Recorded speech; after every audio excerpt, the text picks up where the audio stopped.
तू बैठा रहा। फिर रात में 2 बजे हम लोग का गाना टेक डाउन होने के बाद हम लोग कितना परेशान है, हम लोग कितना अफसोस में है। हाय हाय हाय हाय। जिंदगी में जब तक आप सबका प्यार और आशीर्वाद हमारे साथ है, कोई अफसोस हम अफसोस कभी नहीं करते। कभी नहीं। मेरी औकात 10 की नहीं थी, आज 10 कितना है आप सबका प्यार आपको पता है। क्योंकि मेरे को 10 लोग देखने नहीं आते थे, आज 10 करोड़ लोग मुझे प्यार करते हैं, ये मेरे लिए बहुत बड़ी बात है। और मेरा भाई दिल है इतना अच्छा। और मेरा भाई देखिए, अब सबसे बड़ी चीज है कि चाचा हूँ मैं।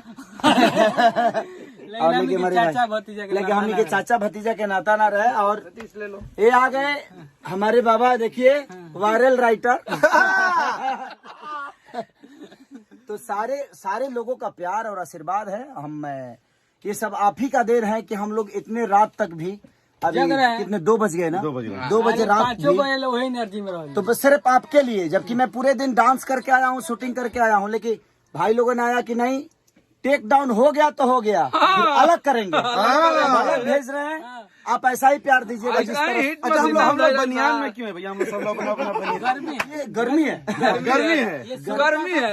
ये श्रोता का मोहब्बत की गर्मी है कि इनका प्यार खेसारी लाल यादव को, कृष्णा बेदर्दी, अखिलेश कश्यप, पवन पांडे, विवेक, संजय, हमारे सोना भाई, हमारा राकेश, और ये मेरा भाई सतीश, उधर भी एक भाई है मेरा। सब लोग को ऊपर प्यार है जनता का, इसलिए हम लोग बनियान में हैं।